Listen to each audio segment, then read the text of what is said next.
A gente teve o João Guilherme aqui também, né? Ele ficou Muito chateado muito de não ter chateado de narrado. não ter narrado a final da Libertadores do Flamengo. Acho que foi a última, né? Foi a última. O Flamengo foi campeão contra o Atlético Paranaense. É. Mas, cara, meus amigos gremistas falaram, cara. Cara, fala pra ele que, porra, a gente adora. Pô, os caras te amam, velho. É impressionante o carinho da torcida do Grêmio com você. Coincide com o modelo assim, de comunicação que eu adotei também, essa adoração do torcedor do Grêmio, que eu resolvi aplicar. Foi um experimento que eu quis fazer com a minha própria comunicação como narrador. Eu quis colocar elementos culturais e elementos emocionais que remetessem àquele tipo de público. Tá? Eu resolvi aplicar isso em algum momento porque eu entendia que deveria reciclar e entendo até hoje que eu preciso reciclar. Tá? Então, coincidiu, como eu falei antes. Para o Grêmio narra diferente e tudo mais. Porque é gaúcho. Não, coincidiu. Era um momento também em que, na Fox, em especial, quem comandava estava preferindo colocar em evidência outros profissionais. E me foi relegado um momento de ficar mais com o Clube Gaúcho. Por mais que eu não quisesse ficar relegado apenas ao Clube Gaúcho. Porque se eu sair do Rio Grande do Sul, onde eu estava muito bem no Grupo Globo, e inclusive tinha uma proposta interessante de permanecer lá com destaque maior, e ao aceitar a proposta da Fox, eu queria, claro, galgar novos espaços. Entendia que era um profissional que tinha capacidade, e tenho, tá, de estar em outros lugares, com outros públicos e com uma projeção diferente. Se eu quisesse ficar relegado aos clubes gaúchos, teria aceitado a proposta que me foi ofertada naquele momento, e era uma excelente proposta de ficar no Grupo Globo, atrelado ao Grupo RBS, com um grande destaque regional. E eu não quis. Tá? Eu afrontei essa proposta, aceitei a proposta de pessoas que eu não conhecia para ir para um projeto totalmente diferente, que poderia não dar em nada. O projeto da Fox foi exitoso, como eu falei. Foi um tremendo sucesso, mas poderia não ser. Poderia ser um fracasso retumbante e eu estaria nessa nau à deriva. Tá? Então, aceitei a proposta e, com o tempo, as coisas se modificaram um pouquinho. Porque não é relacionado com a tua capacidade ou com a forma como você conduz o teu trabalho. É com aquilo que está na cabeça de quem comanda.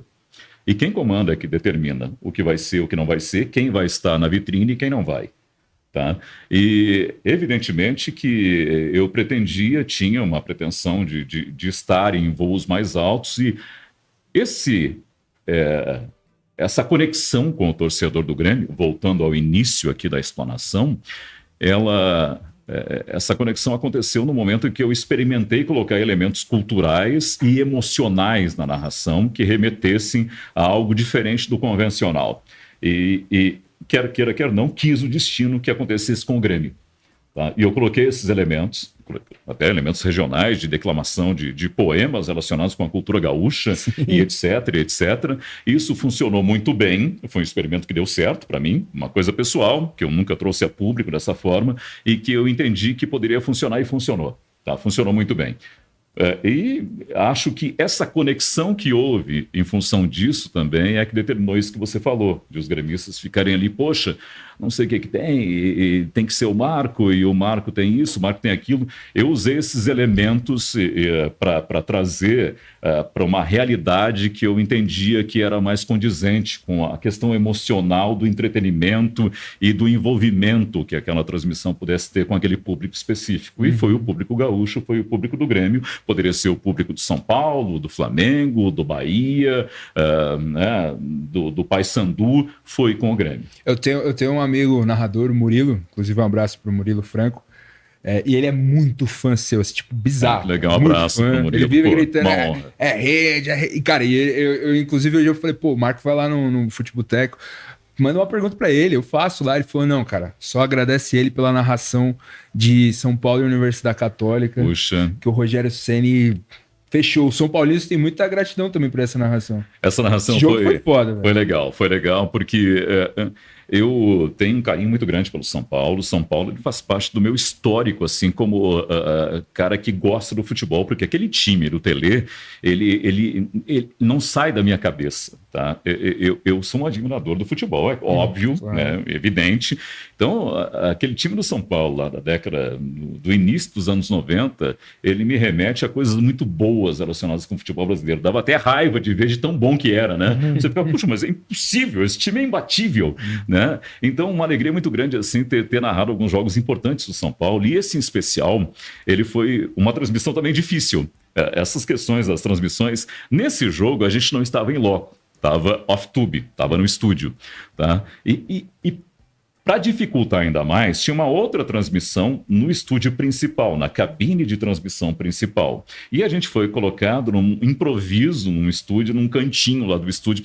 Hoje vão ter que improvisar, pessoal, esse jogo aqui, papapá e pipipi, vai ser aqui um monitor desse tamanho, pequenininho, toda a estrutura assim, de áudio também diferente. Mário Sérgio, falecido, saudoso, Mário Sérgio estava comigo, o Carlos Simon, e só repórter em loco, se eu não me engano era o Fernando Caetano, também saudoso Fernando Caetano, já nos deixou.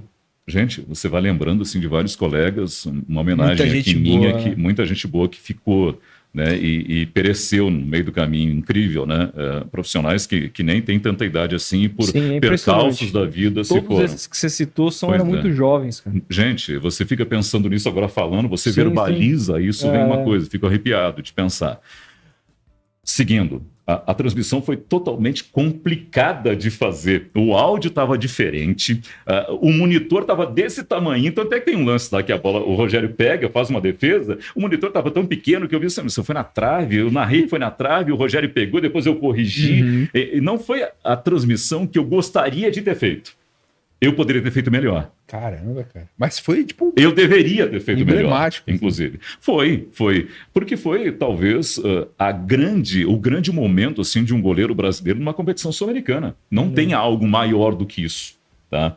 Aquele momento do Rogério, ele entrou para a história do futebol sul-americano e mundial. Uma atuação do goleiro na faixa etária que ele já estava... Tá quase no ocaso da carreira. É meio gordinho já, né? Então, meio gordinho, pancinha. Eu já não entro nesse mérito, você está sendo maldoso. Não, mas é porque, pô, é um mérito ele não tá no auge da sua forma e ter pegado daquele jeito. Pegou, foi impressionante. Então não foi a transmissão assim ideal, mas ainda assim, claro, o ano passado o pessoal do São Paulo me chamou lá para participar do documentário e tudo mais, porque colocaram a narração lá do narrador chileno que narrou aquela partida e tudo mais.